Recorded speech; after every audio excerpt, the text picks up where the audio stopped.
Well, welcome to Ravensdale Bible Academy. Today's course is Introduction to Marriage, and today's lesson is Before I Die. What does that mean? Well, Psalm 37:4 says this: Delight yourself in the Lord, and He will give you the desires of your heart. So how do we relate this? Before I die, and if you delight yourself in the Lord, He will give you the desires of your heart. Well, what are the desires of your heart? Let me say it a different way. What are your hopes? What are your dreams? What are your goals? What do you want to do before you die? And so you're entering into a marriage. You're thinking about marriage. And here's the thing. You have two different people. And these two different people might have the same goal, and that's why a lot of marriages come together, because they're very, very like-minded with the same desires. I know my wife and I, the very first day that we talked, we had both talked about how we wanted to, have a family and serve the Lord in some capacity. And so in that piece, we had the same desire of our heart and the same goal before we died. Well, you want to make sure that you understand first what your desire is before you die, and then two, you have two different people that both have goals, dreams, desires, and hopes, and so you want to be on the same page. So for instance, my dream, my hope, my goal is to live in Australia. My wife's dream, hope, and goal is to never move off of the street that she grew up on. Those would be conflicting goals, especially before I die, right? Well, where do I get this concept from? Let's take a step back for a second. And Cindy Chang, she did a TED Talk, and I discovered her while I was working at Seattle's Union Gospel Mission. And she lived in New Orleans, and she was very moved by her mentor. And there's this old broken down house that was in the middle of the city, and everybody would throw paint at it and rocks and break the windows. And she, it broke her heart, and she desired that as a kind of a tribute to her mentor, she wanted to do something special. And so what she did was she actually used, the chalk paint and got some stencils and wrote this big sign, before I die. And she stenciled it so there were, 100 before I die, before I die, before I die, and then a line. And so the community would then come and write down their own personal, well, before I die, I want to go skydiving. Before I die, I want to have kids. Before I die, I want to go to Paris. Before I die, whatever. And so her desire was tied in, or her idea was tied in more to kind of just, life ambitions and dreams. Spiritually, and as a Christian and in a marriage, I want us to think a little bit differently. And it doesn't mean that it doesn't include those things, but we should have spiritual goals, spiritual dreams, spiritual desires, and we should have them in our marriage as well. And so what is our hope and our desire before we die? And those should be tied into Psalm 34, that the Lord will actually give you the desires of your heart. What does that mean? Does that mean He's going to give you what you desire in your heart? Or does it mean that the Lord is going to be the one that orchestrates, that gives you the desires that are in your heart? I think there's an element of both, to be honest. And so remember, marriage is not like just this one-time event. Marriage is life. Marriage is sharing. And so these two lives become a family. They become a family together. And so there are several dreams and goals. My dreams and goals are tied in with my kids' dreams and goals. My kids have different dreams and goals. And so, all these different dreams and goals and desires have produced a lot of different projects and hopes for me that I would like to accomplish before I die. But it's a great thing for you to sit down and as I mentioned before, identify what your personal dreams are before you die, and then talk to them with, your potential mate. That's a very good exercise. It's very important. That way you guys can be on the same page. I made a huge mistake early in my marriage.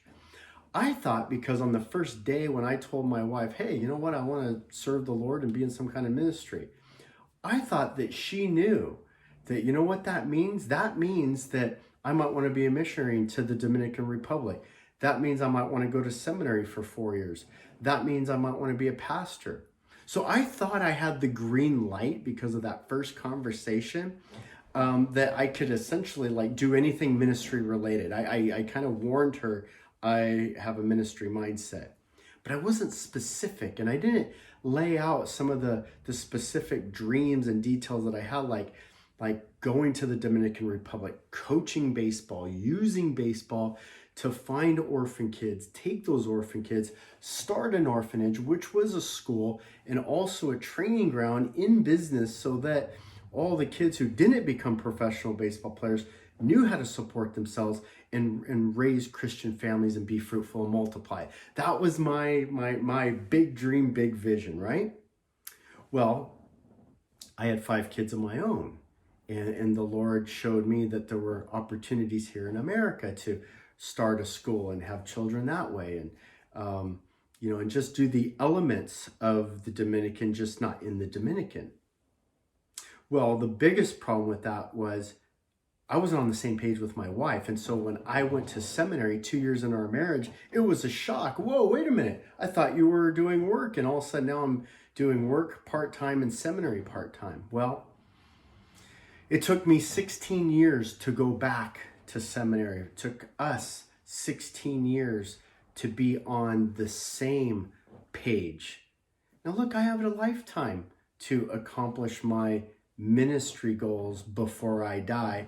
And once I articulated them to my wife, then she was on the same page, and then we could move forward, have our kids, raise our kids, get them to a certain age that we felt comfortable going back to seminary, going back to school, starting life all over, being able to move anywhere that the Lord takes us.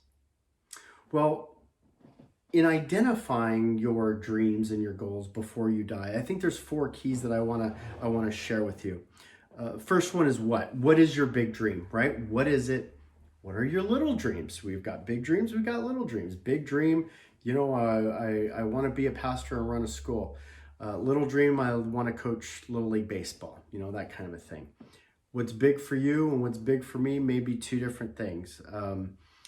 Different categories have different time elements to them, different benchmarks. The second thing you want to identify is understand. And in our title it says, Before I Die.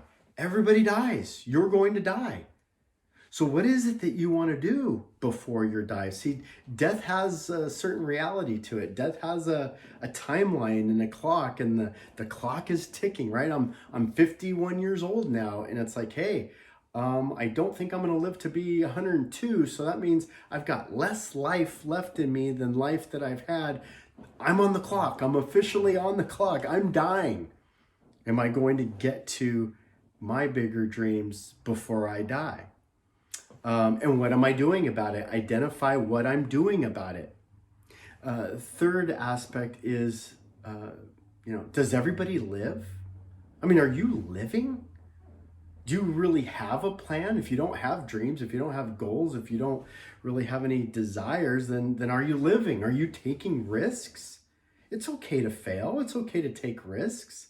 Everybody fails. Everybody stumbles. Just get back off, dust yourself off, and try it again. If you don't risk, then you can't fail.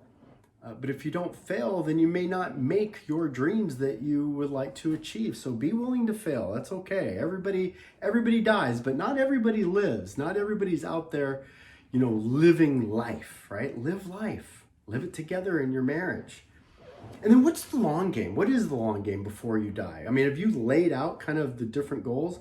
Some of our goals is my wife and I started to learn to sit together. Well, here's our family goals with our kids.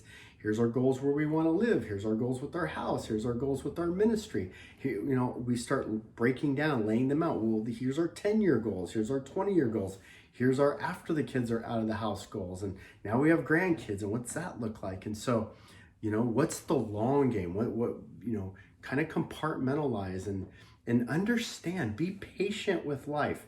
Be patient. You have, until you die to reach your goals, right? So it's the idea there is have these big dreams, have these goals, and you have until you die to reach them. That's why you identify it this way, before I die. Look, the reason why this is our last one is because marriage is, as I mentioned before, a shared life. And some people may not think that this is an important aspect of learning and understanding marriage, but let me guarantee you that it is. You need to be on the same page spiritually. Going to church, where you go to church, what kind of church you go to, how you serve at that church, how your home is a ministry of that church, how you spend your money with church, where your kids are going to go to, how they're going to go to church. There's a lot of different things that you need to understand.